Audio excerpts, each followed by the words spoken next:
Buongiorno, ben ritrovati in diretta come sempre per raccontarvi le notizie del nostro territorio. Torneremo in questa edizione a parlare del 21enne pestato a Barcellona da un gruppo di altri giovani, probabilmente nordafricani.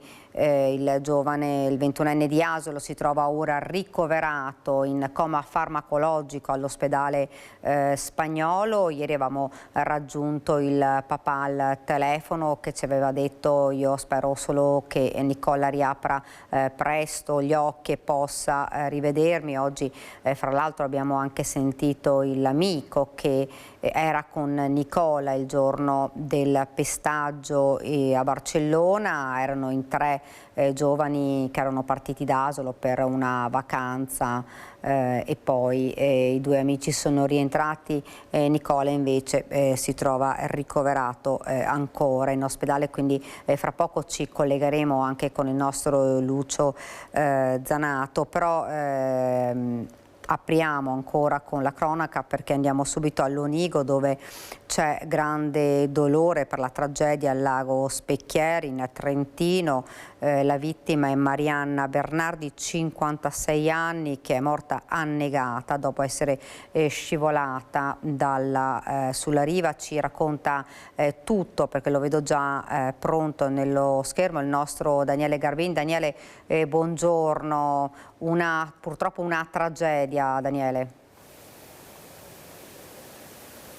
Sì, infatti, buongiorno Daniela, buongiorno ai telespettatori. Confermo la notizia della tragedia, è arrivata all'Onigo proprio come una bomba, perché come il sindaco Pierluigi Giacomello era una persona conosciuta, era una responsabile impiegata comunale qui, apprezzata, vero? E quindi questa notizia che è arrivata di questa tragedia di Ferragosto ha sconvolto tutti. Sì, una notizia veramente drammatica che ci lascia sconvolti, non solo per la dinamica di quello che è successo, quindi un'autentica tragedia, ma soprattutto per la persona che l'ha colpita, insomma, una persona solare. Io non l'ho mai vista una sola volta in 5 anni arrabbiata o tesa, sempre sorridente, molto positiva, sempre propositiva, disponibile. Tra l'altro aveva anche un incarico di responsabilità, perché era responsabile dell'economato. Insomma, veramente una bella persona, molto attaccata alla propria famiglia, che si faceva ben volere da tutti. Insomma, una situazione veramente drammatica e che ci lascia tutti veramente addolorati e non dico altro. Ecco. Facciamo un passo indietro, ovviamente queste le reazioni a caldo già ieri, la cortesia anche del sindaco a nome delle colleghe che non vogliono parlare. Noi comunque abbiamo fatto un servizio che ricostruisce quanto è accaduto e per cui lasciamo in questo momento le parole al servizio, ci vediamo dopo. E praticamente questa signora col figlio stavano scendendo giù in diga, il ragazzo, la signora è scivolata, è caduta in acqua, erano su un salto di roccia, il figlio si è buttato per andare a prenderla, però lei era contusa, insomma, noi siamo arrivati a pelo a prenderli con la barca della diga. Uno dei primi soccorritori racconta la dinamica della tragedia al laghetto di Specchieri, in Vallarsa, in Trentino, a pochi chilometri dal Pian delle Fugazze. A perdere la vita è stata Marianna Bernardi, 56 anni, stimata impiegata del comune di Lonigo. La donna stava trascorrendo la giornata in montagna con il marito Andrea Sandri ed i figli, quando, durante la risalita dalla zona del lago, ha perso l'equilibrio in un tratto particolarmente impervio, precipitando per alcuni metri, battendo la testa e finendo in acqua. Il figlio Riccardo, che ha assistito alla scena, si è immediatamente gettato nel bacino, nel disperato tentativo di salvarla. Un gesto istintivo e coraggioso, purtroppo inutile. All'arrivo dell'aereambulanza di Trento, il giovane era stato già tratto in salvo dai vigili del fuoco volontari di Vallarsa. mentre per la madre non c'era più nulla da fare. Sul posto anche i carabinieri per ricostruire la dinamica della disgrazia, coordinati dal procuratore di Rovereto, Orietta Canova.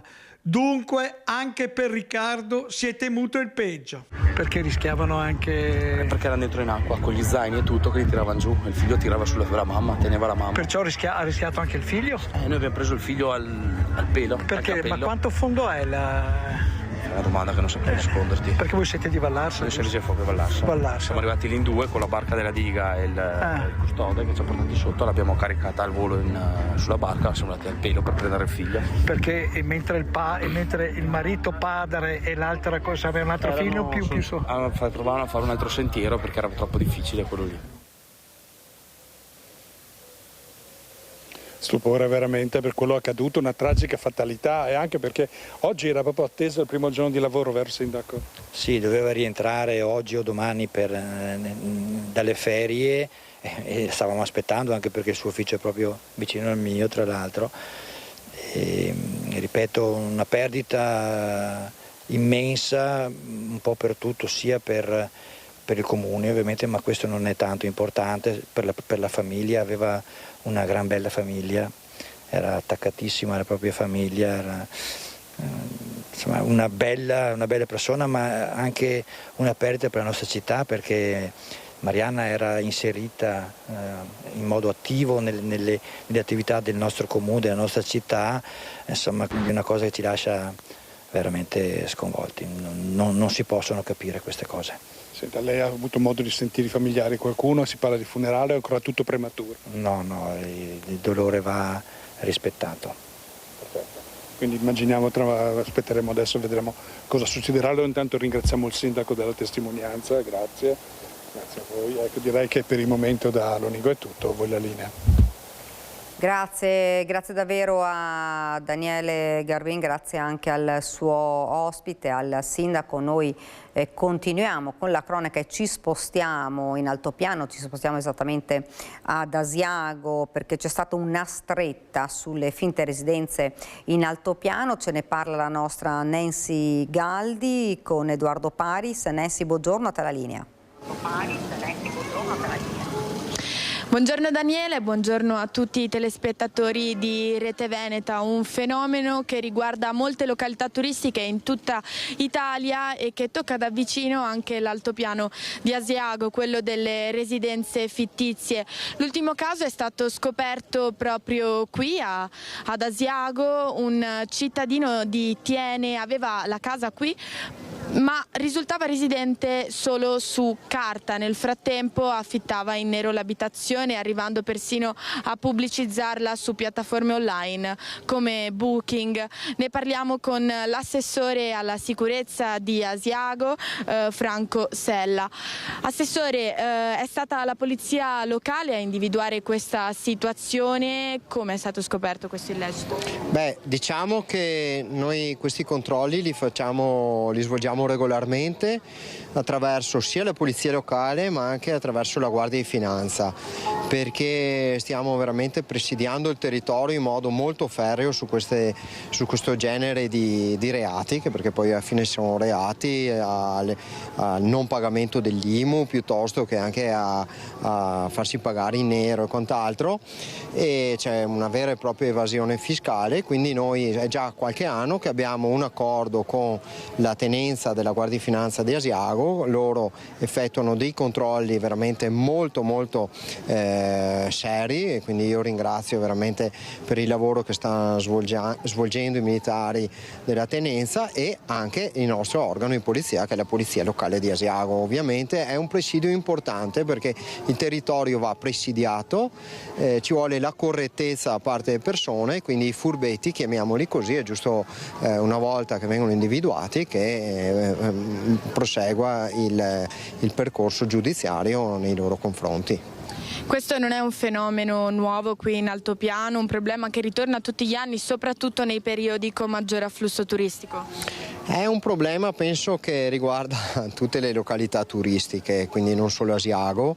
Ci sono appunto questi furbetti che vogliono fare soldi facili senza rispettare le regole, e quindi è un fenomeno che si ripete ogni anno.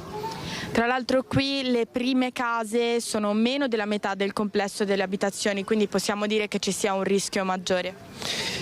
Sì, diciamo che nei decenni scorsi sono state costruite veramente tantissime seconde case e tantissime vengono utilizzate dai proprietari come la casa per le vacanze e quant'altro, e poi c'è anche chi la affitta e in modo regolare magari c'è chi la affitta, e poi ci troviamo di fronte a qualcuno che esce da quella che è la normativa, la regola, per andare appunto incontro a come è successo, come avete visto, questi spiacevoli inconvenienti, e poi ovviamente prima o dopo vengono beccati.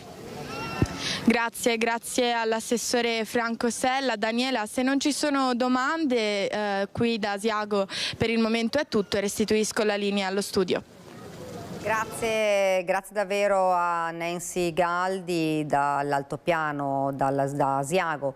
E noi ora però ci spostiamo subito ad Asolo, in provincia di Treviso, dove, lo avevamo detto in apertura di questa edizione, torniamo a parlare del 21enne picchiato, aggredito, ora in coma farmacologico all'ospedale di Barcellona.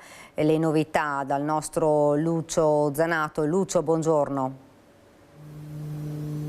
Buongiorno Daniela, buongiorno ai telespettatori di Rete Veneta. Le novità, intanto la novità è che Nicola Maggiotto, 21 anni, ha passato una notte tranquilla. Io intanto mi trovo qui in via Marconai 12, dove abita la famiglia Maggiotto e dove sono veramente ore di apprensione. In realtà in casa non c'è nessuno, perché i genitori, sia il papà Daniele che la mamma Loretta, sono a Barcellona. In ogni caso, appunto, la notizia è che Nicola ha passato una notte tranquilla, è comunque sedato.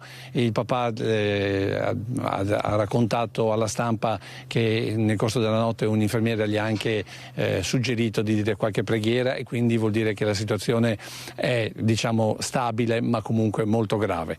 Diciamo subito che il trauma cranico cerebrale è importante, anche perché il colpo è stato inferto in maniera importante, soprattutto violenta e cattiva. Questo ve lo dico perché abbiamo appena intervistato Giuseppe Siben, che è l'amico che era con Nicola Maggiotto a Barcellona proprio la sera dell'aggressione, ovvero la sera del 12 agosto.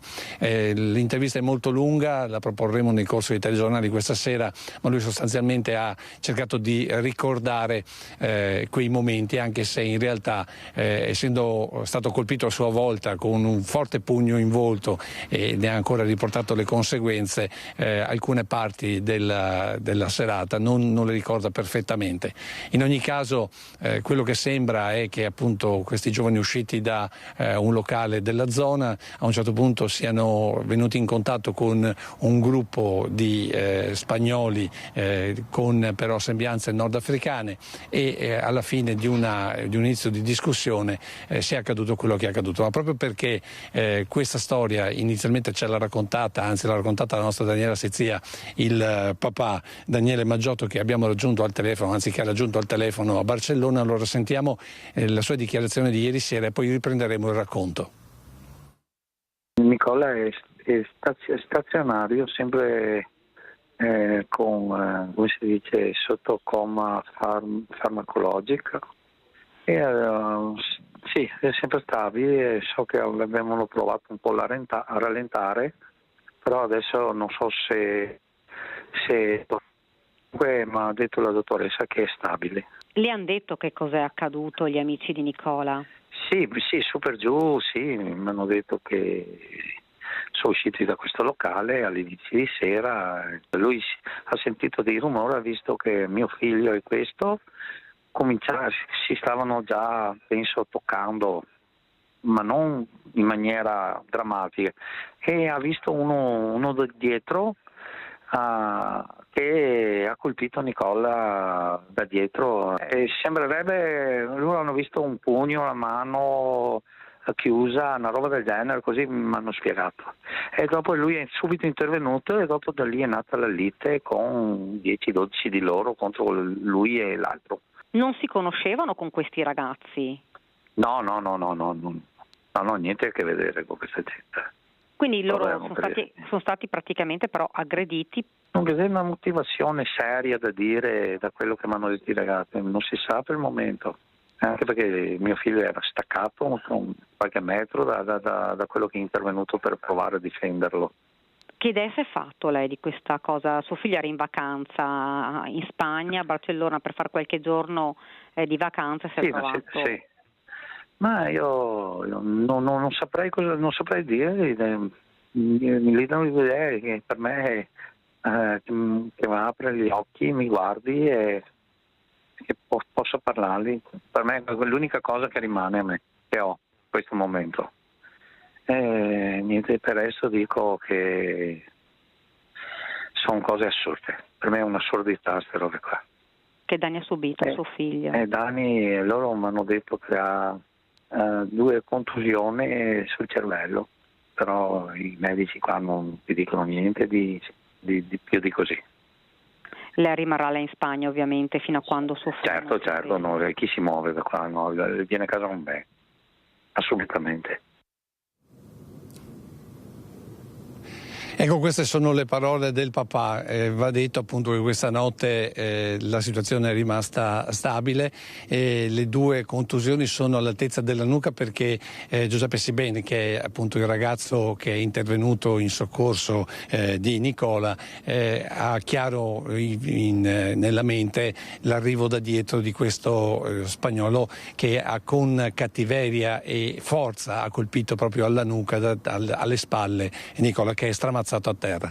Perché Giuseppe non è intervenuto all'inizio, diciamo così, dei contatti di Nicola con uno, perché era un 1 contro 1, dice, e siccome Nicola pratica tra l'altro arti marziali e con Giuseppe hanno giocato al rugby, dice finché era 1 contro 1 Nicola poteva benissimo cavarsela da solo. Non appena è stato aggredito da più persone allora sono intervenuto, però lì poi il risultato è stato che sono stato raggiunto da un pugno in pieno volto che mi ha fatto svenire.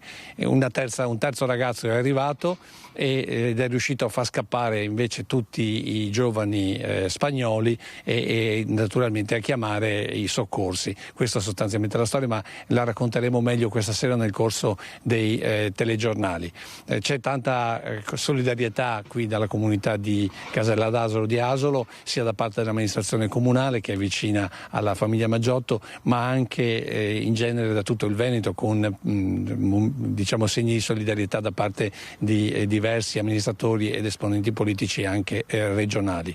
Noi vogliamo chiudere però questo collegamento con un appello, con un invito proprio di Giuseppe Siben a tutti quanti per un appuntamento che è stato stabilito proprio dalla comunità di Casella d'Asolo, un appuntamento proprio per Nicola Maggiotto.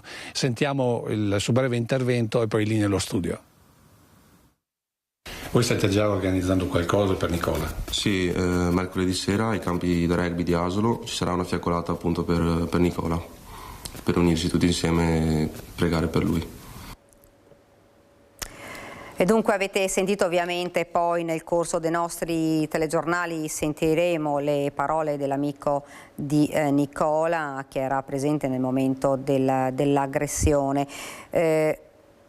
Andiamo però ora a Venezia perché parliamo di un'altra aggressione, quella ad un marinaio a CTV. Ci racconta tutto Ilaria Marchiori insieme ad Alberto Pivetta per la parte tecnica. Ilaria, buongiorno.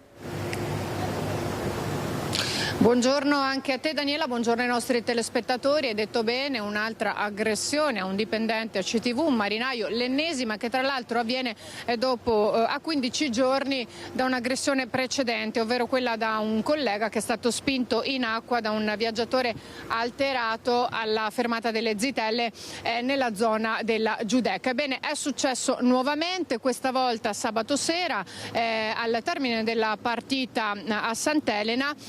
durante la coda al vaporetto per poter salire e tornare indietro, il marinaio in questione ha dato la precedenza a un papà con 2 bambini perché non venissero travolti dalla folla, cosa che non è stata particolarmente gradita da questo aggressore, che ha iniziato a voler passare a sua volta saltando la coda. A quel punto il marinaio gli avrebbe detto di attendere e quindi in un primo momento i toni si sono alzati, dopodiché si è passati alle mani e il passeggero, perduto il controllo, avrebbe avvicinato il pontoniere tirandogli appunto 2 pugni alla mascella e 1 al timpano. Un'aggressione che ha richiesto le cure del pronto soccorso e ancora non si sa quale sia la prognosi, però naturalmente il sindacato, l'RSU, la rappresentanza appunto sindacale sono nuovamente intervenuti dicendo che per limitare questo fenomeno si spera arrivino in tempi brevissimi le telecamere di bordo.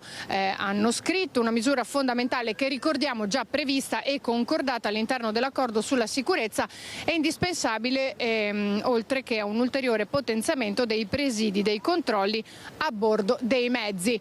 Ma naturalmente noi siamo riusciti a rintracciare anche Alberto Cancian del sindacato USB, che non ci ha potuti raggiungere qui in loco, ma ci ha rilasciato questa dichiarazione che ora vi faccio sentire, mentre nel frattempo da Venezia restituisco la linea allo studio. Innanzitutto volevamo esprimere tutta la solidarietà e la vicinanza al lavoratore colpito da questo vile agguato da parte di un pseudo tifoso, perché quando si sta in forza, in branco, si diventa tutti più forti, si cerca sempre il più debole. In questo caso i più deboli sono sempre quelli che lavorano per offrire un servizio, oltretutto il servizio che era offerto proprio per quel tifoso per tornarsene a casa. Ecco, il Venezia in Serie A, ma deve avere dei tifosi che lo meritano. Noi chiediamo che questo vile agguato venga perseguito al più presto, perché chi lavora fa un servizio, ripeto, alla comunità e deve uscire da casa tranquillo e tornarsene a casa tranquillo. Quindi per far questo chiediamo alla cittadinanza e alla popolazione di avere pazienza, di non prendersela con chi lavora, perché non è giusto. Perché non è assolutamente giusto, chi lavora deve essere rispettato. In questi casi qua chiediamo anche che la legge punisca severamente chi compie questi atti qua. E ora andiamo invece in Friuli Venezia Giulia, andiamo in Carnia dove continuano le fiamme. Ce ne parla il nostro Omar Costantini. Omar, buongiorno, come sta andando, com'è la situazione? Sì, buongiorno, prendiamo la linea proprio da Amaro, dove si sta continuando a lottare per domare quanto prima le fiamme che da un paio di giorni stanno tenendo impegnati i soccorsi sul monte Amariana. Se per quanto riguarda gli incendi boschivi, lato strada e comunque, diciamo così, in pianura tutto è sotto controllo, in questo momento i focolai stanno interessando la cima del monte Amariana e stessi focolai vengono bombardati con l'ausilio di un Canadair che si rifornisce nel vicino lago in Austria, poco dopo qui il confine a circa 15 km in linea d'aria, mentre i 2 airtrack sloveni per la loro struttura possono pescare l'acqua, 3.000 litri cada uno, all'interno del lago dei 3 comuni, o comunemente chiamato lago di Cavazzo, e da lì possono bombardare anche loro la cima del monte. Quello che conta è che quanto riguarda tutto quello che abbiamo visto a valle, tutto sotto controllo. A Pissebus, località del comune di Tolmezzo, questa mattina è stata revocata alle 9 l'ordinanza di sgombero delle abitazioni, cioè tutti gli abitanti, sono 6 abitazioni, possono tornare tranquillamente alle loro pertinenze nella massima sicurezza. Ripetiamo, si sta lavorando, quello che conta adesso è questa benedetta perturbazione prevista tra mercoledì e giovedì, quando dovrebbe, secondo le previsioni, scaricare quell'acqua utile e importante per spegnere le fiamme. Al momento tutto è sotto controllo, si lavora e chiaramente si lotta contro il tempo, perché tra vento, caldo e tutto quello che ne consegue bisogna sempre monitorare e tenere alta l'asticella. Da Amaro è tutto, a voi studio. Grazie davvero ad Omar Costantini. Ovviamente continueremo a parlare di questo vasto incendio. Ieri proprio il presidente della regione Massimiliano Fedriga aveva preso parte con gli assessori Riccardi e Zaniera ad un vertice nel comune di Tolmezzo, a cui era presente anche il vice ministro Gava, tenendo conto di una situazione definita di allerta ma non di emergenza. Sentiamo com'è andata. La condizione, precisano i vertici regionali dopo il sopralluogo a Pissebus e il vertice del comitato di emergenza in municipio a Tolmezzo, è di allerta ma non di emergenza. Questa è la considerazione alla base delle raccomandazioni sanitarie emanate dalla regione in seguito al precipitare dell'emergenza incendi. Però è giusto avere dei comportamenti per le aree coinvolte e i comuni coinvolti di maggiore attenzione. Questo vuol dire non aprire le finestre nei momenti dove purtroppo i PM10 sono particolarmente elevati, utilizzare le precauzioni di non fare attività sempre in quelle ore fisica o comunque di sforzo all'aria aperta. Per oggi la situazione è assolutamente al di sotto dei limiti di legge. L'area individuata riguarda, oltre a Tolmezzo e Adamaro, i comuni di Cavazzo, Zuglio, Arta Terme, Artegna, Sutrio, Cercivento, Paluzza, Paularo, Villa Santina, Moggio, Tarcento, Trepoli, Gossullo, Benzone, Gemona e Dosoppo. Ancora si raccomanda l'utilizzo di mascherine FFP2 o FFP3 qualora fosse indispensabile sostare all'esterno. È necessario, sottolinea l'assessore alla protezione civile e alla salute Riccardo Riccardi, ricordare che tali disposizioni sono dedicate soprattutto a componenti ben precise della popolazione. Persone fragili, quindi le donne in gravidanza, i bambini e gli anziani, quindi un raccordo forte anche con i comuni per cercare di superare questo momento che ci auguriamo possa durare il meno possibile, ma questo dipenderà dalle conseguenze meteorologiche. Nessuno si nasconde che per uscire dalla situazione sarà fondamentale proprio il cambiamento delle condizioni del tempo. Ovviamente aspettiamo che la perturbazione possa darci una mano perché stiamo contenendo le fiamme, però è chiaro che soltanto dopo un evento meteorologico di pioggia intensa può andare a risolvere definitivamente la situazione. Poi entreranno invece quelli che saranno gli interventi legati ai danni subiti, ma su questi chiaramente bisognerà fare una stima più approfondita e gli strumenti regionali verranno attivati e ovviamente confidiamo anche di poter accedere agli strumenti nazionali. Al vertice ha preso parte anche il vice ministro all'ambiente Vania Gava, che ha confermato l'attivazione degli strumenti necessari per accedere allo stato di emergenza nazionale e ai fondi per il ristoro dei danni. Dal canto suo la regione, ha annunciato Fedriga, procederà autonomamente attraverso misure a supporto delle attività economiche e per il ristoro dei danni subiti. Lasciamo per il momento il Friuli Venezia Giulia, continuiamo con la cronaca e andiamo a Padova perché ci sono stati degli scontri prima del match Udinese-Padova e sono scattati. Daspo ci racconta tutto la nostra Marta Zatta.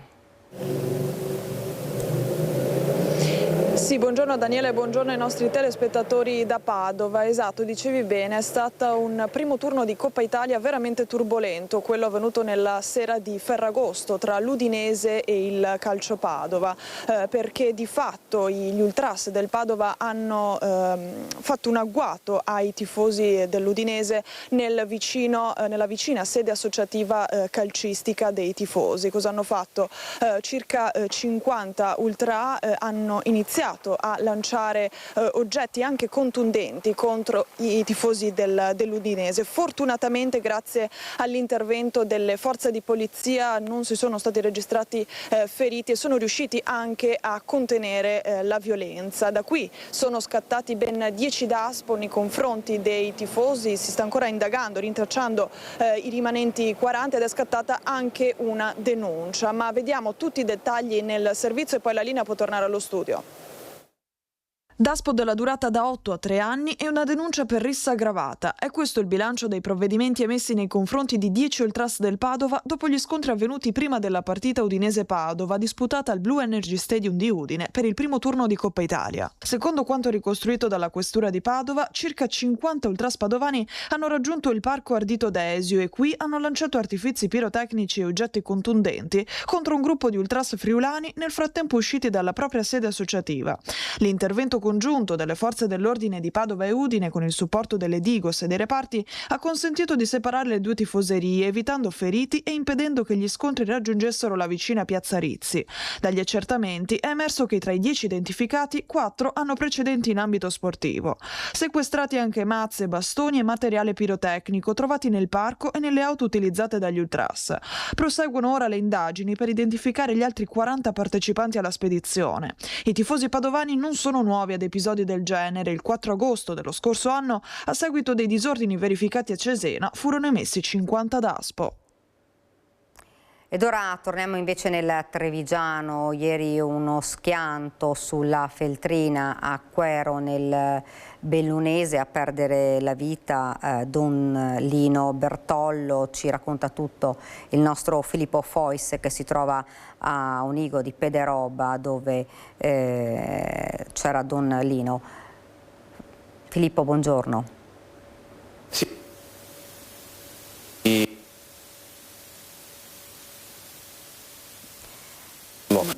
Abbiamo qualche problema con il collegamento, non so se...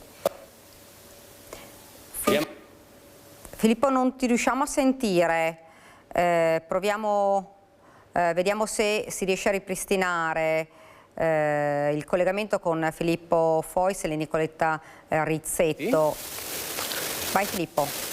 Mi senti meglio adesso, Daniela? Sì, perfetto, adesso sì, ti eccoci sento qui. benissimo. Stavo salutando e ringraziando. No, niente. No, abbiamo un problema probabilmente con il microfono, Filippo. Vediamo se riusciamo a ripristinarlo, perché appunto, come vi dicevo, un paese che è davvero sotto shock. Intanto quindi un paese sotto shock per la morte di Don Lino Bertollo, da anni lì a Onigo di Pederobba, sconvolti per questa notizia. Speriamo di ripoterci collegare con Filippo Fois. Intanto noi andiamo avanti, ci spostiamo a Padova. Purtroppo è stato trovato senza vita il corpo di Luca Meneghetti, il 53enne di Ponte San Nicolò. Si trovava in vacanza in Croazia e non dava notizie di sé da mercoledì. Lo hanno rintracciato nell'isola di Cres, a pochi metri di distanza dalla sua auto, finite le speranze di trovare in vita Luca Meneghetti, 53 anni, residente a Roncaglia di Ponte San Nicolò e conosciuto perché gestore del Tennis Torre di Padova.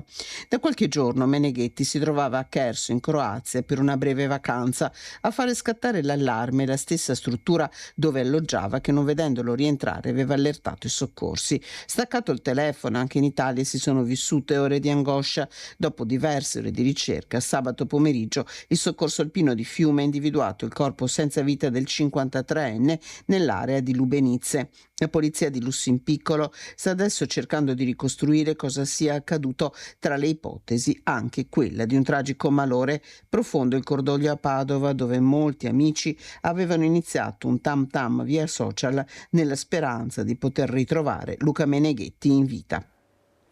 Ed ora proviamo a tornare dal nostro Filippo Fois per la morte di Don Lino Bertollo. Filippo, torniamo di nuovo da te. Sì, eccoci. Adesso dovremo sentirci bene. Buongiorno Daniela, buongiorno ai telespettatori di Rete Veneta, buongiorno anche a Marco Turato, sindaco di Pederobba, colpito profondamente come tutto il resto dei suoi concittadini da questa tremenda notizia, la scomparsa di Don Lino, avvenuta improvvisamente in un incidente stradale sulla Feltrina attorno alle 16 di ieri. Era un uomo e un parroco che ha lasciato un segno molto profondo nella comunità. Sì, sebbene sia da pochi anni qui nella nostra comunità, da 3 anni, però ha avuto la capacità di unire la comunità attorno alla Chiesa in una maniera straordinaria, con una pacca sulla spalla, con una buona parola, con il sorriso. È stata una persona straordinaria, ha lasciato un segno indelebile in noi. Lo vediamo anche dalle tante persone che abbiamo visto adesso visitare la chiesa per portare così un ricordo, un omaggio. Quali erano i pregi maggiori di Don Lino? Cioè il fatto, per esempio, che riuscisse a coinvolgere tanto anche i giovani qui del comune. Sì, il suo segreto secondo me era la simpatia e il sorriso. Aveva una buona parola per tutti, scherzava e rideva con i giovani. E questo era il segreto per cui ha avvicinato i nostri giovani alla Chiesa e di conseguenza ha reso la nostra comunità ancora più unita.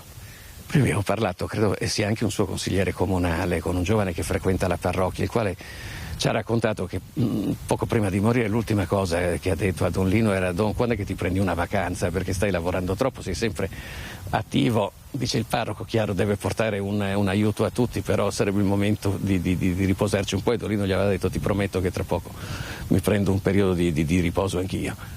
Sì, lui era un instancabile, nel senso lui seguiva la parrocchia di Onigo e quella di Pederobba ed era sempre presente. Lui non tralasciava nulla e nessuno, e in tanti ci chiedevamo dove trovasse la forza per andare avanti, però era lui, la chiesa era la sua passione, la sua comunità, e lui voleva rimanere vicino a tutti. Don Lino aveva 66 anni, era originario di Casoni di Mussolente, quindi siamo in provincia di Vicenza. Era stato ordinato sacerdote nel 1998, è stato parroco anche nel Veneziano, soprattutto a Scorzè, prima a Pesegge e poi a Cardigiano. Si è trattato con tutta probabilità, l'abbiamo detto, di un malore a provocare questa fuoriuscita che poi è stata purtroppo fatale. Si sa qualcosa dei funerali, Sindaco? Che io sappia no ancora, c'è nulla osta, però il vescovo insieme alla famiglia devono ancora decidere il giorno delle esequie e siamo in attesa anche noi. Come si va avanti adesso senza una figura come Don Lino? Adesso siamo attoniti e smarriti, sembrano parole fatte ma è l'atto di fatto, per cui niente, al momento siamo persi e con la preghiera ci stringiamo attorno alla famiglia di Don Lino e alla sua figura. Grazie a Marco Turato, sindaco di Pederobba. Da Onigo è tutto, la linea può tornare allo studio. Grazie davvero a Filippo Fois. Ovviamente torneremo a parlare anche di questo lutto nel corso dei nostri telegiornali serali. Ed ora andiamo avanti, andiamo a Padova, dove c'è stata una intossicazione di alcuni scout. Sono tornati tutti a Sermeola di Rubano, anche i 4 trattenuti un giorno in osservazione. Ferragosto da dimenticare per un gruppo scout che proprio sabato stava concludendo i 15 giorni di campo a Ceclans, in località Quel del Nibli, a Cavazzo Carnico, nell'Udinese. Dopo il pranzo insieme, una cinquantina di giovani ha iniziato ad accusare episodi di nausea e vomito. Nel paesino è scattata la maxi emergenza sanitaria, 8 le ambulanze arrivate per soccorrere i ragazzi, una trentina quelli accompagnati negli ospedali di Udine, Tolmezzo e San Daniele del Friuli. Nonostante la disavventura, gli scout hanno fatto ritorno a casa e adesso stanno bene. L'ipotesi più probabile è che si sia trattato di un'intossicazione alimentare, probabilmente legata al pasto consumato a pranzo, pasta con tonno e formaggio. Indagini sono in corso da parte dei carabinieri, che aspettano gli esiti dei campionamenti eseguiti dal Dipartimento di Prevenzione dell'azienda sanitaria universitaria Friuli Centrale. E sempre cronaca, ma ci spostiamo nuovamente in Friuli Venezia Giulia. Notte movimentata in Cavana, un poliziotto quarantenne è rimasto ferito dopo aver intimato l'ALT a 3 giovani che scorrazzavano in zona pedonale in sella ad uno scooter, ubriachi e senza casco. Il mezzo fuori controllo ha investito il poliziotto procurandogli varie lesioni. In 3 sul motorino in zona pedonale, tutti senza casco e con il conducente ubriaco. All'alt del poliziotto lo scooter cade a terra e nel maldestro tentativo da parte dei passeggeri di rialzarlo ancora acceso, il mezzo investe la gente ferendolo. E questa è la dinamica ora al vaglio della questura del movimentato episodio accaduto all'1:30 della notte scorsa in via San Sebastiano in Cavana. Il poliziotto, un quarantenne del reparto mobile di Torino, era impegnato insieme ad altre forze dell'ordine nei controlli straordinari per garantire la sicurezza della movida triestina. Quando ha visto lo scooter sopraggiungere nella via pedonale con in sella 3 giovani triestini privi di casco, ha immediatamente intimato l'ALT. Il motorino è caduto a terra con tutti i passeggeri che nella concitazione hanno tentato di rimetterlo in piedi, ma il mezzo, ormai fuori controllo, ha urtato la gente, procurandogli lesioni definite serie dai soccorritori. Il poliziotto è stato portato in ambulanza all'ospedale di Cattinara. Il conducente è stato sottoposto all'alcol test, al quale è risultato decisamente positivo. Oltre alle sanzioni per varie infrazioni al codice della strada, il giovane rischia una denuncia per lesioni personali e per resistenza a pubblico ufficiale. E noi rimaniamo a Trieste perché c'è stata un'altra rissa con coltello fra stranieri il giorno di Ferragosto in piazza Unità. Si cerca il responsabile che indossava una tunica azzurra. È mezzanotte fra venerdì e sabato, siamo in piazza Unità. Un gruppo di stranieri giovani di origine mediorientali si avvicina ad un altro straniero, da solo, per chiedergli una sigaretta. Scatta una lite che in particolare coinvolge 2 persone. Uno del gruppetto estrae una lama e ferisce l'altro alla testa. La vittima si accascia a terra in stato di shock, viene soccorso da un'ambulanza e una volta sedato trasportato a Catinara. Le sue condizioni non sono gravi. È la cronaca dell'ennesima rissa con coltello e che ha visto la polizia, che già stava pattugliando il centro, intervenire rapidamente e mettersi alla ricerca dell'aggressore e degli altri stranieri che assieme a lui si trovavano. Secondo alcune testimonianze, compresa quella del ferito, l'aggressore avrebbe indossato una tunica azzurra, particolare che potrebbe portare con una certa rapidità alla sua individuazione. L'episodio a sua volta potrebbe essere collegato al danneggiamento della tabaccheria di capo di piazza Gianni Bartoli. Le indagini sono estese grazie ai sistemi di videosorveglianza anche alla zona compresa fra il Molo Audace e Piazza della Libertà, non solo in piazza Unità. Ed ora una storia che arriva da Trieste. Anziana malata resta sola e senza cibo. I carabinieri intervengono con tempestività e le consegnano la spesa con i beni di prima necessità per la giornata. Anziana sola, malata e senza cibo nella calda domenica dopo Ferragosto. È un disguido che impedisce anche l'intervento dell'assistente sociale. Ma per fortuna ci pensano i carabinieri a farle la spesa. Un gesto di vicinanza e umanità ha visto protagonisti militari della stazione di Ronchi dei Legionari, intervenuti nella mattinata di ieri a casa di un 84enne con problemi di salute, a seguito di una chiamata giunta alla centrale operativa di Monfalcone. La signora, inferma e priva di una rete familiare di supporto, si trovava nell'impossibilità di procurarsi i generi alimentari per la giornata a causa anche di un impedimento organizzativo che non consentiva all'operatrice sociosanitaria di effettuare gli acquisti per conto suo.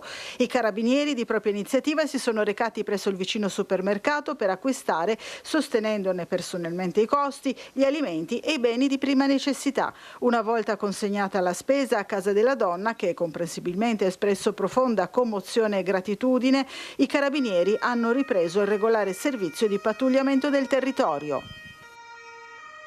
Ed ora ci fermiamo per una breve pausa pubblicitaria, rimanete con noi.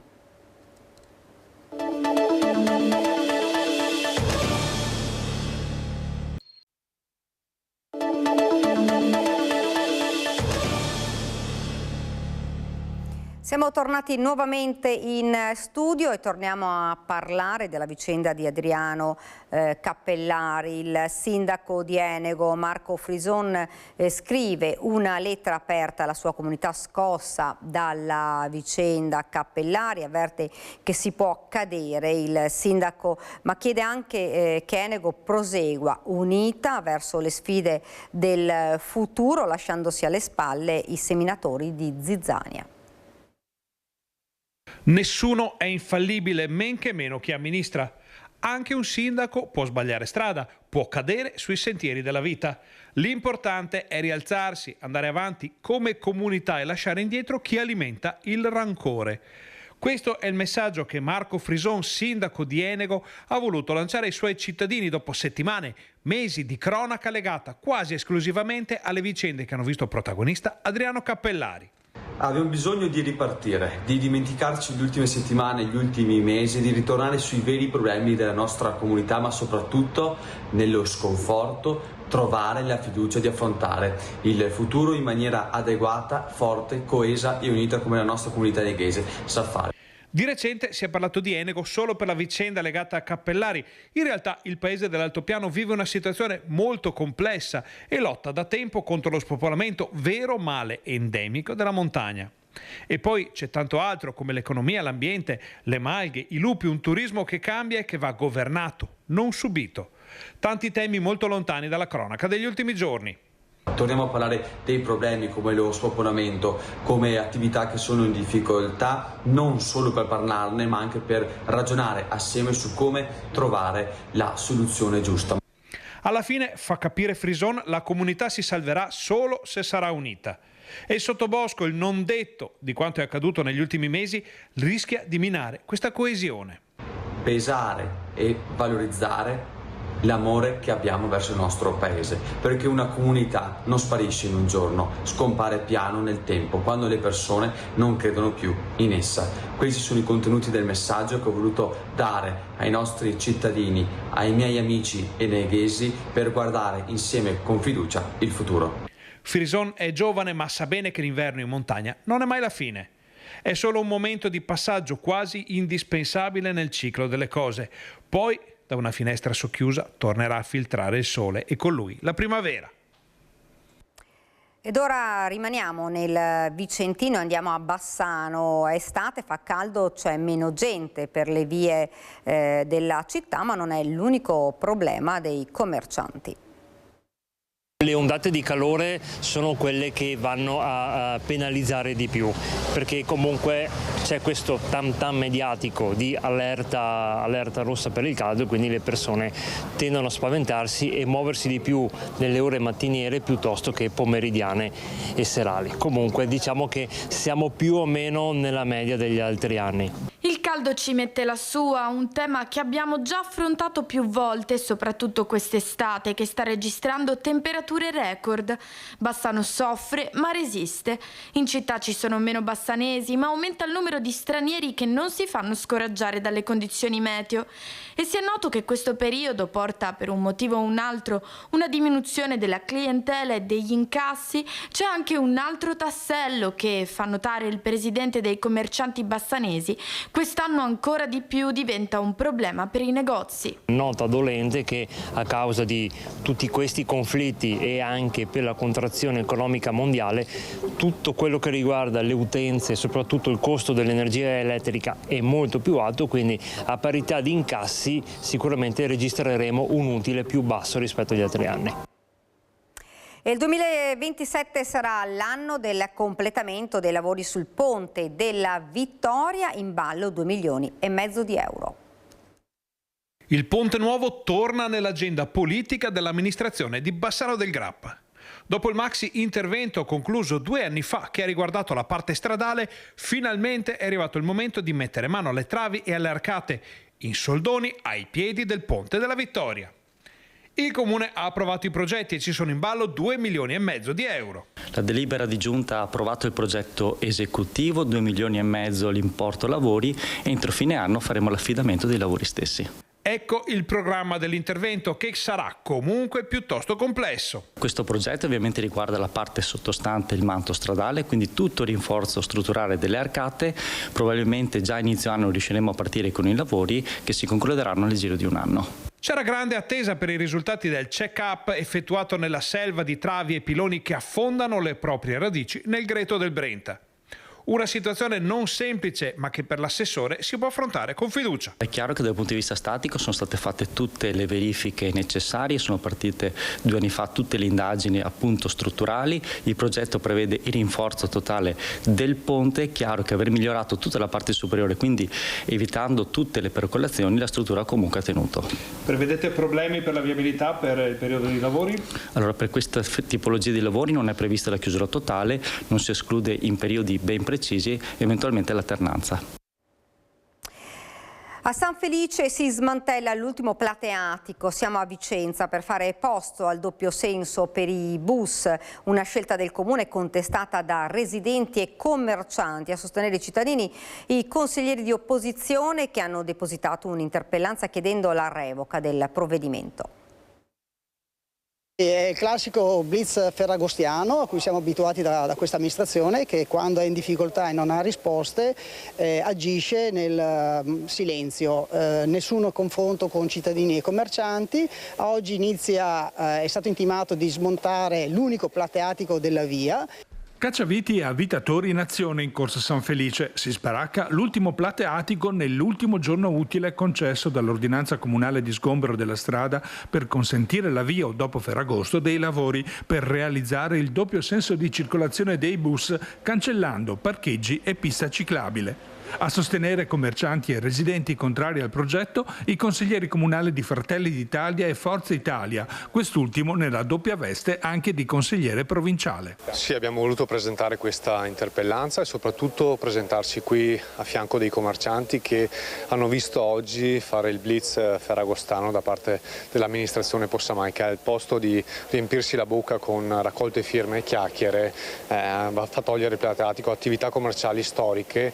E chi pagherà queste conseguenze? Chi risponde a queste 1200 firme che sono state inascoltate dall'amministrazione Possamai? Le linee che sono previste a oggi in transito lungo questa via prevedono sia linee urbane di competenza del comune ma anche le linee extraurbane di competenza della provincia, e a oggi, a 15 giorni dall'avvio del doppio senso, noi come provincia ma anche la stessa azienda SVT non hanno ancora ricevuto nessuna comunicazione da parte del comune su quale sia la sua volontà e quale linee voler far passare in doppio senso, giusto anche per capire la provincia cosa deve rispondere ai propri utenti, ai propri studenti, se potranno ancora scendere in Piazza Castello, Viale Roma, o se saranno esiliati in Viale Milano e quindi doversi fare 1 chilometro per andare a scuola.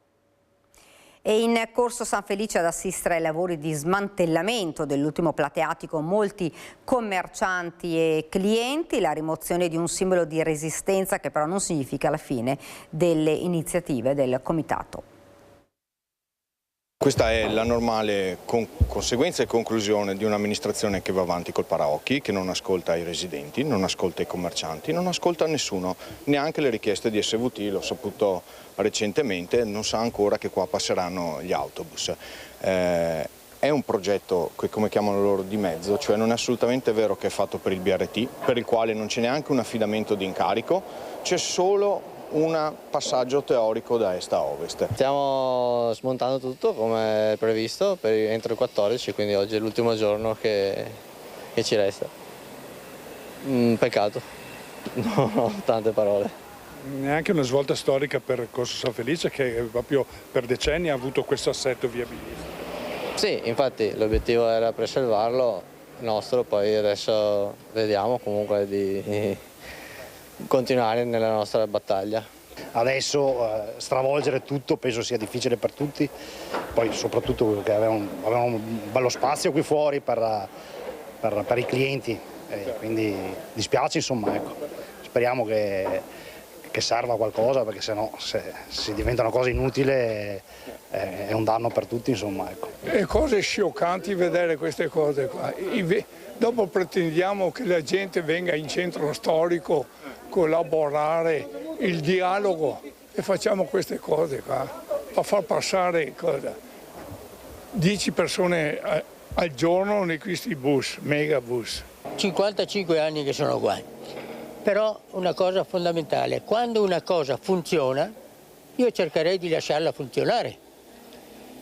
Dopo ci sono intellettuali più alzati di me che sicuramente avranno idee migliori. Io glielo auguro, ma ho un certo scetticismo, diciamo, ecco. Dopo, per carità, ognuno può avere le proprie idee, si può anche provare, tutto si può fare, però le spese dopo chi è che le paga? Sempre l'utente normale. Ed ora torniamo alla cronaca e andiamo nel Trevigiano. Prostituzione e pornografia minorile. È stato rintracciato e fermato a San Pietro di Cadore nel Bellunese un 32enne trevigiano. Deve scontare 4 anni e 4 mesi di reclusione un 32enne trevigiano individuato a San Pietro di Cadore dalla squadra mobile di Belluno. L'uomo è stato fermato e tradotto presso il carcere di Baldenic. È stato ritenuto responsabile del reato di prostituzione minorile, condotta che riguarda il reclutamento, il favoreggiamento, l'organizzazione della prostituzione di minorenni, ma anche di pornografia minorile. Reati dunque molto gravi commessi nella provincia trevigiana tra il 2019 e il 2022.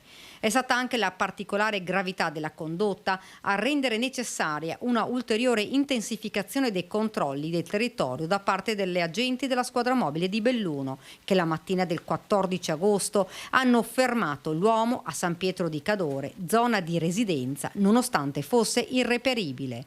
A rendere particolare l'arresto gli accertamenti svolti, i quali propendevano per la zona di Conegliano quale luogo in cui gravitava il suo centro di interessi, motivo per cui le ricerche si sono svolte in sinergia con il commissariato di Conegliano. L'ordine di carcerazione è stato disposto dall'Ufficio Esecuzioni Penali del Tribunale di Venezia. Ed ora andiamo a Mogliano Veneto, nudo in pieno centro cittadino, la paura di una ragazza di 20 anni che è fuggita, il sindaco Bortolato, fatto grave, fate denuncia. Stava camminando per tornare a casa quando ad un tratto si è trovata di fronte ad un uomo di circa 70 anni completamente nudo. Si stava avvicinando a lei, ma la giovane è riuscita a fuggire terrorizzata. È accaduto a Mogliano Veneto davanti alla scuola Stori. A lanciare l'allarme via social il papà della ragazza, che in un post ha scritto: fatto grave e preoccupante perché è accaduto in una zona, tra l'altro, frequentata soprattutto da giovani. Il sindaco Davide Bortolato, appresa la notizia, ha subito lanciato un appello: rivolgetevi ai carabinieri. È un fatto grave, un fatto bizzarro che preoccupa. Quello che chiedo è che la ragazza insieme alla madre si rechino dai carabinieri per fare la denuncia in modo che si possa risalire al responsabile di questo comportamento assolutamente grave, perché aggirarsi di notte e nudi per strada non è sicuramente una cosa che si può accettare e vedere. Un fatto inquietante sul quale si spera possa essere fatta presto luce. Solo con la denuncia presentata dalla ragazza e dalla famiglia si potranno avviare le indagini da parte delle forze dell'ordine e visionare le telecamere di videosorveglianza della zona. Questo per risalire e identificare l'uomo che si aggirava nudo di notte. Ed è stato purtroppo ritrovato senza vita il 79enne di Domegge di Cadore, che l'altro ieri non era più rientrato a casa dopo un'uscita in montagna poco prima delle 13 di ieri. Durante uno dei sorvoli l'elicottero dei Vigili del Fuoco con a bordo 2 tecnici del soccorso alpino del centro di Cadore ha individuato il corpo senza vita. Nel rientrare dal bivacco Gervasutti l'uomo deve essere scivolato nei pressi della cima del Ciadin, cadendo per una quarantina di metri e finendo bloccato in una fessura della roccia. Ottenuto il nulla osta per la rimozione, la salma è stata recuperata e portata e trasportata al campo sportivo di Domeggio. Alla ricerca avevano preso parte oltre 50 persone del soccorso alpino della zona del Cadore e del Friuli, Guardia di Finanza, Vigili del Fuoco e Carabinieri forestali. Rimaniamo ora in provincia di Padova. I danneggiamenti e comportamenti pericolosi di un gruppo di giovanissimi a un parco di Borgorico sono diventati occasione per una lezione di educazione civica sul campo. 8 ragazzi hanno bussato alla porta del sindaco Gianluca Pedron, che ha passato alcune ore con loro a sistemare tutta l'area. Un tavolino danneggiato, i ragazzi che si arrampicano sulla tettoia nonostante il divieto, tutto ripreso dalle immagini delle telecamere di videosorveglianza al parco Don Bosco di San Michele delle Badesse, frazione di Borgorico.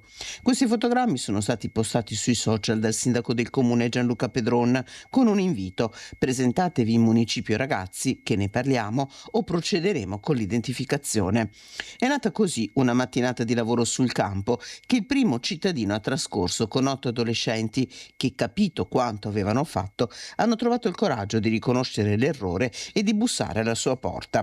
Per circa 4 ore il sindaco Pedron ha lavorato con i giovanissimi. Il parchetto è stato sistemato e ripulito, carteggiato e riverniciato di rosso il tavolo con i colori scelti dai giovani del progetto Ci sto a fare fatica. L'occasione, ha scritto il sindaco sui social, per parlare di regole, cura dei beni comuni, responsabilità individuale, ma anche delle difficoltà e delle sfide sfide che spesso accompagnano l'adolescenza. La cosa che mi ha colpito di più, ha commentato il sindaco Pedron, è che i ragazzi si sono messi a disposizione anche per sistemare situazioni che non erano state causate da loro. Un gesto non dovuto che mi fa pensare che abbiano compreso il senso dell'iniziativa. E noi rimaniamo nel Padovano. La sera di Ferragosto in Prato della Valle a Padova è stata l'occasione per lanciare anche un messaggio di prevenzione per la guida sicura attraverso il progetto della Polizia di Stato. Questa sera guido io. Circa 25.000 persone hanno scelto ancora una volta Prato della Valle a Padova per festeggiare il Ferragosto in una serata di musica e spettacolo conclusa come da tradizione con l'atteso spettacolo dei fuochi d'artificio. Un evento che si è svolto nel rispetto dei limiti di capienza fissati dalla questura e che ha visto anche un importante messaggio di prevenzione rivolto soprattutto ai più giovani. Durante la serata infatti ha fatto tappa la campagna nazionale della Polizia di Stato Questa sera guido io, promossa insieme a Fondazione Ania, Sibil Fipe, Sib Fipe e Federbalneare Italia. Sul maxi schermo è stato trasmesso il videomessaggio Porta a casa la vita, realizzato dalla Polizia di Stato con i partner aderenti, che punta a promuovere una maggiore consapevolezza sui rischi della guida dopo aver assunto alcol o droghe, attraverso la figura del guidatore designato, la persona che sceglie di non bere per accompagnare a casa in sicurezza gli amici a fine serata. Una campagna che porta così la prevenzione direttamente nei luoghi del divertimento, con un obiettivo ben preciso: fare in modo che la serata finisca sempre con tutti a casa in sicurezza. Sono passati 10 anni dalla morte di padre Enzo Poiana, rettore della Basilica del Santo. Si era spento improvvisamente mentre era in vacanza a Bibione, commosso il ricordo dei confratelli. Un uomo di fede, ma anche di grande energia, che riusciva a contagiare con il suo entusiasmo, le sue idee, il suo profondo amore per Sant'Antonio. 10 anni fa ci lasciava padre Enzo Poiana, per 11 anni rettore della Basilica del Santo. Era il 16 agosto del 2016. Padre Enzo era arrivato a Bibbione, nella casa dei frati, per qualche giorno di vacanza. Intorno a mezzogiorno, durante un bagno in mare, il malore. Padre Enzo era riuscito a tornare a riva, dove era stato soccorso, ma il suo cuore aveva ceduto senza lasciargli alcuna possibilità di sopravvivenza. La notizia della sua morte si era diffusa rapidamente. Aveva 57 anni, era nato a Corona di Mariano del Friuli, nel Goriziano. Un passato da alpino, padre Enzo era rettore della Basilica dal 2005. Così padre Giovanni Voltan, allora ministro provinciale, nel giorno delle esequie, il 18 agosto 2016. Frate Antonio da Lisbona si legò con affetto indelebile a Padova e ai padovani. Padre Enzo si innamorò di Padova, della Basilica, dei pellegrini e del suo tesoro, Sant'Antonio, cui spesso amabilmente comandava di fare dei miracoli. A lui si devono, tra le altre iniziative, anche il Giugno Antoniano, il calendario di eventi che la Basilica condivide con la città di Padova in occasione del 13 giugno, festa di Sant'Antonio, e che proprio quest'anno ricorda i 20 anni. Padre Enzo riposa nel cimitero dell'Arcella. La manifattura in Veneto tiene ma cresce solo l'export, sono i dati dei primi 6 mesi del 2026 per la Confederazione di Padova e Rovigo.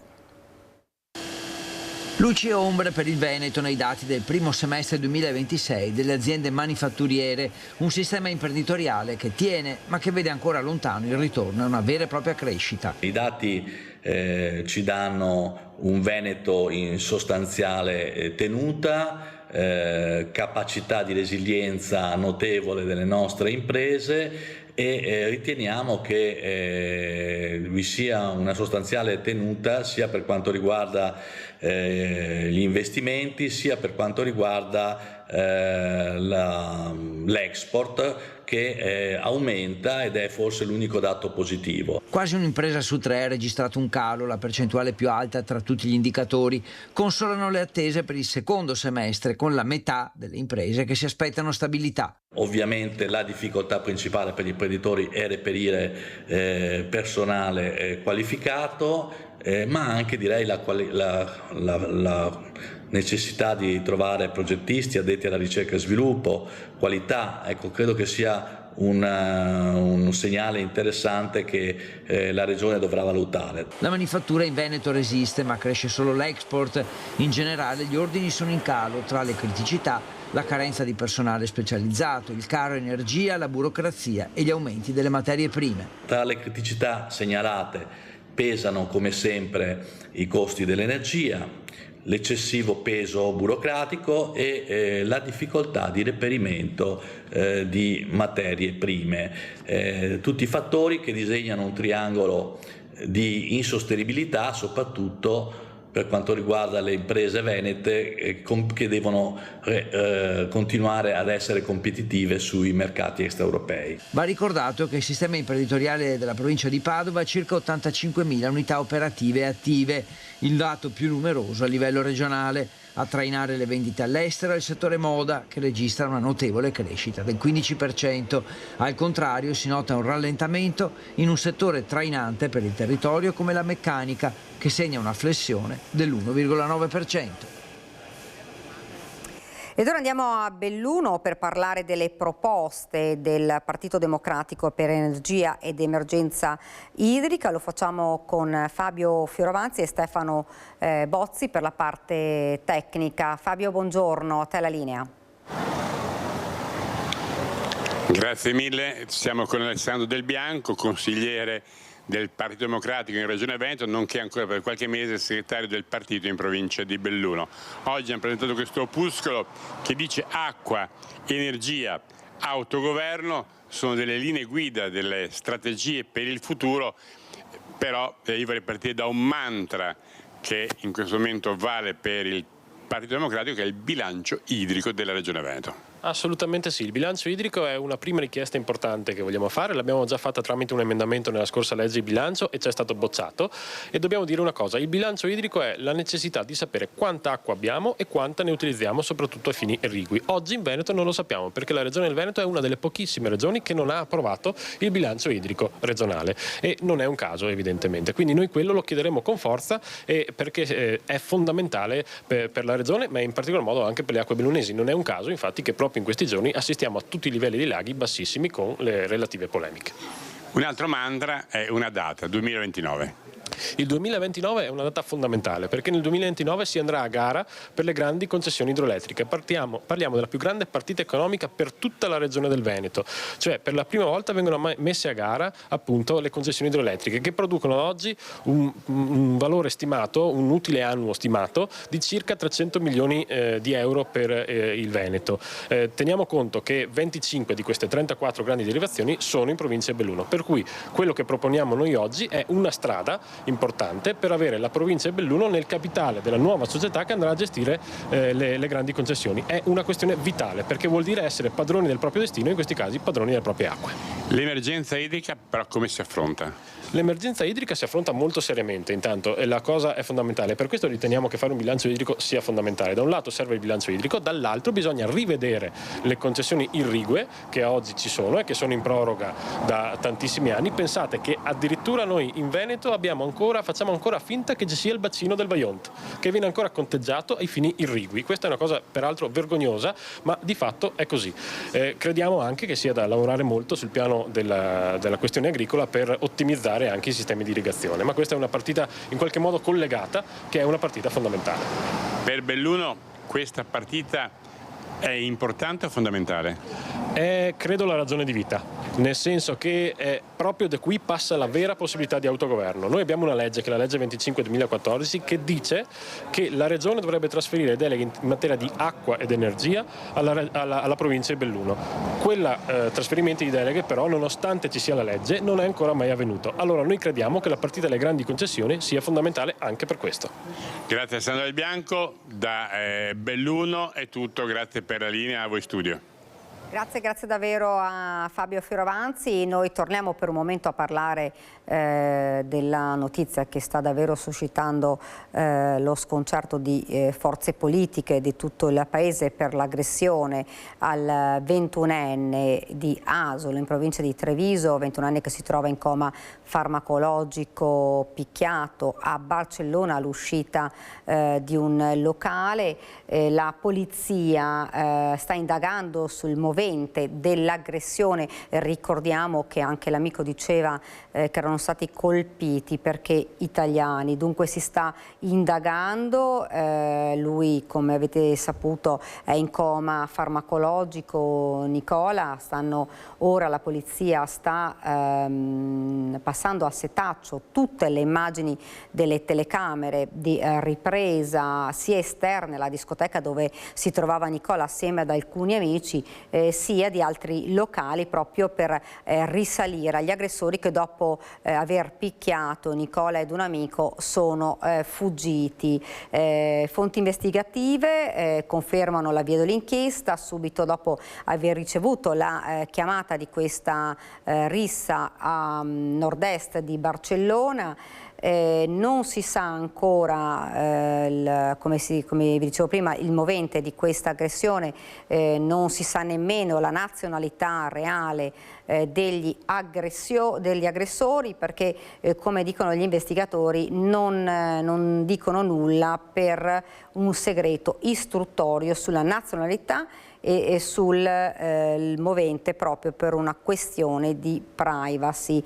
Confermano però tuttavia che è stata avviata l'indagine per ricostruire sia le fasi dell'aggressione, per ricostruire la dinamica e per individuare e fermare gli aggressori. Ora ci fermiamo noi invece per una pausa pubblicitaria.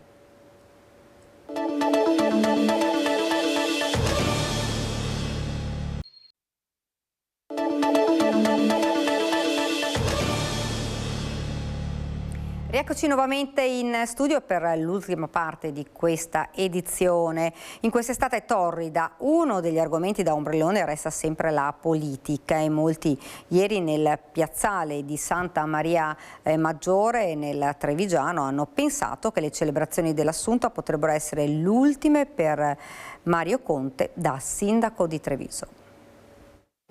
È arrivato alla messa di Ferragosto a Madonna Granda come faceva mezzo secolo fa il sindaco Antonio Mazzarolli, quasi un segno di continuità con chi ha speso la propria vita per il bene di Treviso. Mazzarolli è stato un sindaco simbolo della nostra città, però insomma questo riferimento è un po' troppo grande per me, sono venuto in bicicletta. Ma Mazzarolli oltre che sindaco è stato senatore e Mario Conte, quasi alla fine del suo secondo mandato, è consapevole che col prossimo anno oltre alla bicicletta potrebbe uguagliare l'esperienza romana.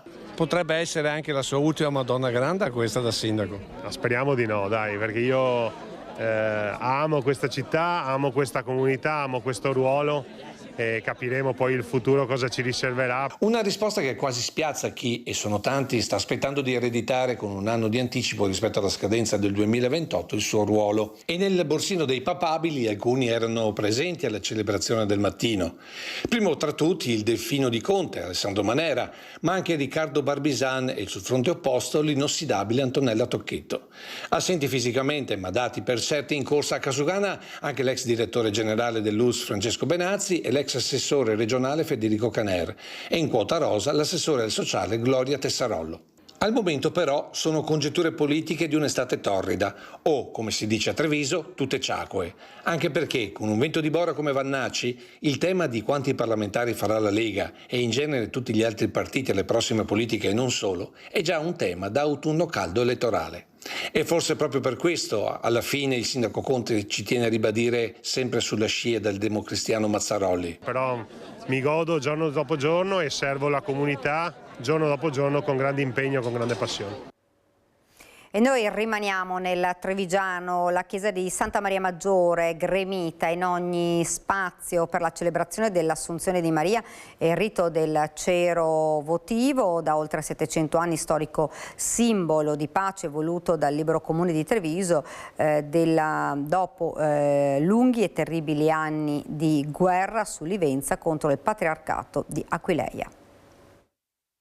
Per grazia di Dio le questioni con il patriarcato di Aquileia le abbiamo superate da tempo, quelle da cui scaturisce questa tradizione del nostro incontro, ma ci sono tante questioni, tanta vita, tante speranze, tante attese della nostra città che ora portiamo davanti a Maria, simboleggiate anche da quel cero.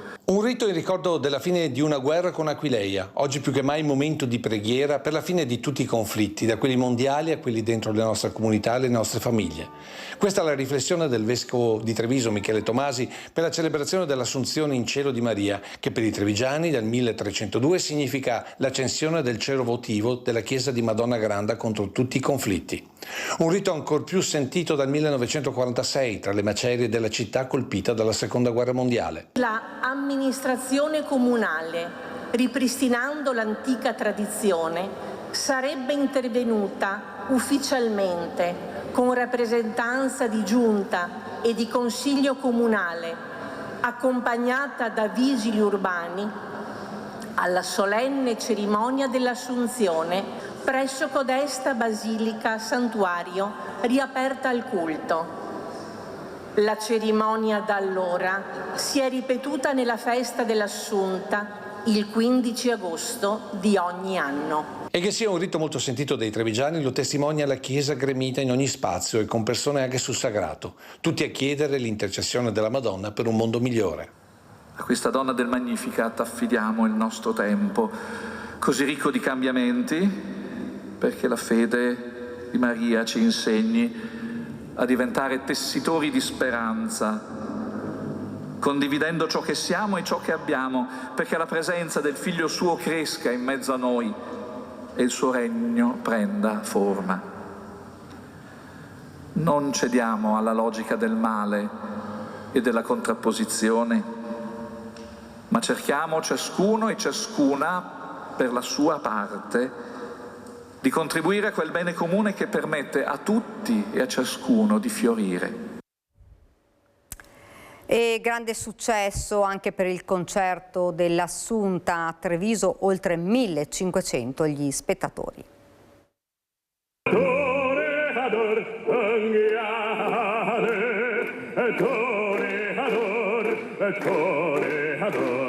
È una delle celebri arie della Carmen di Bizet che hanno composto la scaletta del concerto dell'Assunta di quest'anno. Un'edizione spettacolare per le orecchie ma anche per gli occhi, con la chiesa di Madonna Granda eccezionalmente illuminata di un blu intenso che amabilmente contrastava con le calde luci non solo del palco ma delle tante finestre accese affacciate su questo particolare teatro all'aperto. Oltre al sindaco di Treviso Mario Conte e l'assessore alla cultura Maria Teresa De Gregorio, tanti i volti della città che non sono mancati a questo appuntamento con la lirica, dedicato a protagonisti troppo spesso dimenticati, ovvero gli editori dell'epoca.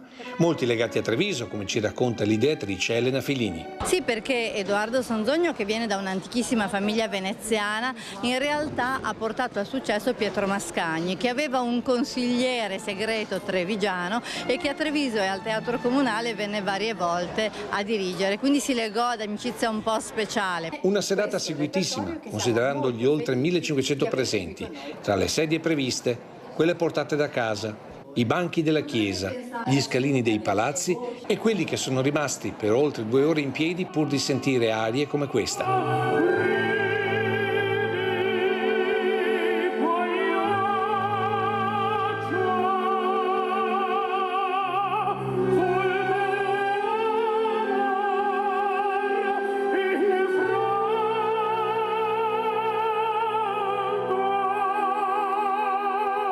Pagliacci di Leoncavallo che ricordavano il tenore Mario del Monaco, ma anche l'esordio di una voce bianca, Lisa Zago. Pensate, 10 anni.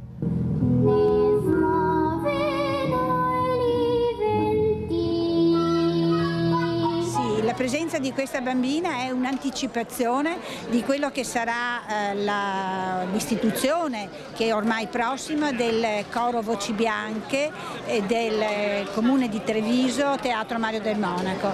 E la sua esibizione è stata un'esibizione per un inno alla speranza, un inno al futuro, un inno ad una gioventù che è sana. E l'istituzione di questo coro Voci Bianche sarà sicuramente una forma di diciamo anche educazione verso le giovani generazioni alla musica. Un inno quindi alla musica che vuole vincere con la cultura le violenze e le solitudini giovanili e non a caso l'ultimo brano è stato Nessun dorma dalla Turandot, cantato da tutti gli spettatori.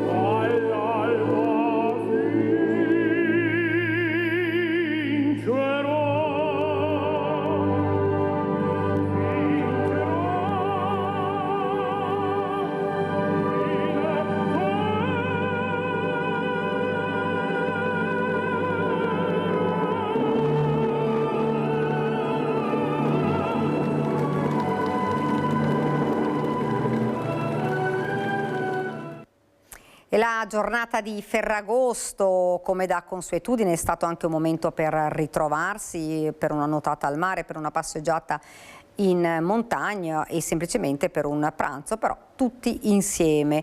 E con questo spirito gli alpini del gruppo Città di Treviso, anche a Ferragosto, hanno aperto la loro sede per scacciare le solitudini.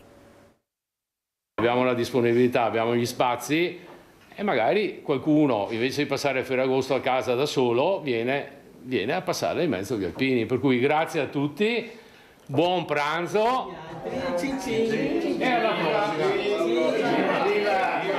Gli alpini ci sono sempre, anche a Ferragosto. E questo brindisi ha dato il via ad un pranzo scaccia solitudini organizzato dal gruppo Città di Treviso nella sede di via de Coubertin. E le penne nere, con relative consorti, hanno pensato a tutto sin dal primo mattino, come si nota dalla bandana da cuoco di un insolito Adriano Giuriato con il supporto di Erminio Furlan. Facciamo questa giornata perché si sta bene insieme, perché una volta quando si era giovani si andava in giro sul Montello, sul Piave, ormai le forze, se tu guardi sulla sala, meno di 60 anni non c'è nessuno, per cui c'è anche un po' di difficoltà di andare a fare quello che si faceva 40 anni fa. Oltretutto in questo periodo, con queste temperature, e che i medici ti dicono state coperto e noi stiamo qua coperto con l'aria condizionata. Oltre la trentina i partecipanti per un momento che il professor Carlo Fassetta non esita a definire. Significa mantenere un costume, perché gli alpini hanno sempre avuto il costume di trovarsi attorno a un tavolo, possibilmente, piuttosto che dentro una trincea, anche se purtroppo hanno fatto troppe trincee in vita loro. Noi siamo stati fortunati, abbiamo giocato a fare la guerra quando ci hanno richiamato a fare la naia. Oggi come oggi non c'è neanche più richiamo, dal 2000 fate conto, quindi siamo una razza in via di estinzione. Prima di estinguersi completamente continuiamo a fare in modo che la compagnia sia un valore della nostra società. Anche un esempio di socialità per le giovani generazioni sempre più individualiste. Si muovono in una maniera abbastanza poco diciamo così, amichevole. È quasi una competizione. Io sono più bravo di te e quindi, non so, per esempio ti picchio o ti derubo di una cosa che hai tu, eccetera. Questa è una forma di ritorno al modo di vivere selvaggio. Ecco perché anche un'iniziativa semplice come questa può essere simbolo di un modo diverso di intendere la società.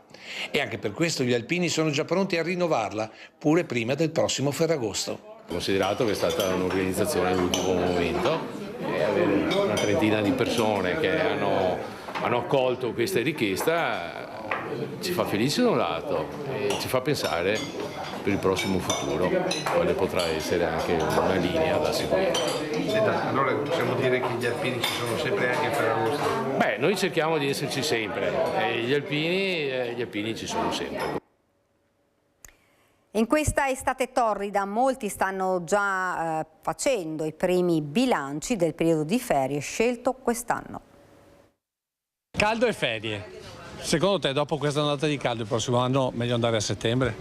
Beh, direi che maggio, giugno e settembre siano i mesi migliori per andare in ferie. Anche per le ferie non ci sono più le stagioni di una volta. Del resto il cambiamento climatico, mai così evidente come in quest'estate, sta portando più di qualcuno ad importanti riflessioni sul proprio periodo di vacanze. Del resto, come rilassarsi al mare con temperature da bistecchiere in spiaggia e da brodo in acqua e notti tropicali dove anziché uscire a rivedere le stelle si è costretti a rimanere invece rintanati nelle stanze d'albergo con i condizionatori a palla. Ecco allora la rivincita di quei mesi un tempo definiti di bassa stagione, anche se non da classe operaia, visto che le fabbriche, quando c'erano, chiudevano improrogabilmente dal 1 al 31 agosto. Certo, a giugno e a settembre le giornate sono un po' più corte e c'è più probabilità di piogge, ma con quello che abbiamo affrontato quest'anno, quelle che sembravano handicap si stanno rivelando vantaggi per un periodo di vero relax. Direi di sì, perché comunque si sta un po' più freschi e c'è anche meno afflusso di gente, si sta un po' più in libertà. Però una volta luglio-agosto erano i mesi giusti. Sì, quello è vero, però erano altri tempi. c'erano altre cose, tutto un altro insieme di cose diverso rispetto ad ora. E anche c'era meno caldo. Esatto. Sì, anche in settembre. E anche a ottobre. E anche a ottobre. Perché è troppo caldo. Mare o montagna? Certo. Mare, sempre mare. Sono già stata al mare. Quando è stata? A giugno. Una volta si andava in luglio e agosto, adesso conviene andare a settembre oppure a giugno? Certamente, per il prezzo sì. Ma per il prezzo o per il caldo? Per il caldo, per il prezzo, meno gente. Io vado a settembre per vado a fare i fanghi. Perché adesso con questo caldo andare al mare non è possibile? Troppo caldo, mi scotto. Sicuramente l'ultima di maggio, le prime 2 di giugno è il massimo. Sì. Perché poi fa veramente troppo caldo anche andare. Fa veramente troppo caldo, i costi si alzano perché tutti vanno in ferie, ma adesso è anche troppo caldo, allora. Comunque c'è sempre chi resterà vincolato ai mesi canonici. Io sto benissimo anche in questo periodo al mare, anzi abito a Venezia, per cui vado al mare, non vado in ferie, sto a casa. E non si ustiona? Sto sotto l'ombrellone. A lei dice rimaniamo così a luglio-agosto quando capita caldo. Alternativa? Giugno o settembre? Sì, chi può riprende in quei periodi, ovviamente. Io non posso, per cui a me tocca agosto. Infine c'è chi si sente perennemente in ferie, ma comunque spera in un futuro più fresco. 20 anni che sono in ferie. Sono in pensione. Ma quando è caldo va al mare? No. In montagna mi sembra possibile. Ecco, e una volta si andava diciamo a luglio, agosto si andava in ferie, adesso come andare a settembre? Ma sì, anche più avanti. Guarda che non è caldo, che è caduto l'anima. In questo Ferragosto, ma in genere in quest'estate torrida, è riapparso un oggetto che pensavamo dimenticato nei bauli delle nonne. Il ventaglio, tornato simbolo glamour e di seduzione, oltre che soluzione pratica per il caldo. Piccolo, grande, di seta o semplicemente di carta. Colorato ma anche letteralmente dipinto se non tessuto. È il ventaglio, tornato nelle borsette femminili e pronto all'uso contro il caldo insopportabile di questa estate trevigiana. L'abbiamo visto nelle celebrazioni religiose, discreto e silenzioso sollievo da temperature che lucidavano i volti e macchiavano i vestiti, ma anche durante il concerto della sera, brezza leggera come le note tra le facciate della piazza dedicata alla Madonna Granda. Certo, c'è chi si avvale della modernità di un ventilatore a batteria, ma questo oggetto, che sembrava condannato all'oblio in qualche cassettone della nonna, si dimostra ecologicamente moderno, oltre che di moda, come ci conferma Elena Filini, giornalista trevigiana esperta del settore di tendenze. È un oggetto teatrale. Tradizionalmente le signore a teatro portavano il monocolo per poter vedere appunto più da vicino e portavano il ventaglio perché ovviamente non esisteva l'aria condizionata. Dalla storia ai giorni nostri, anche in cerca di nuove seduzioni. Ogni ventaglio racconta una storia, può essere un pezzo di una tela lasciata in soffitta, può essere il ricordo prezioso di un'occasione della vita. Diciamo che è anche un po' seducente. Io trovo che il mistero che si nasconde dietro questi occhi che si vedono e non si vedono può essere molto interessante. Siamo arrivati al termine, vi ricordo questa sera il consueto appuntamento con la trasmissione Focus condotta dal direttore Luigi Bacialli e io siamo proprio alla fine, ringrazio i registi Francesca Pezzo e Renato Capoi, a me non rimane che darvi appuntamento per Focus TG a domani. Grazie, arrivederci.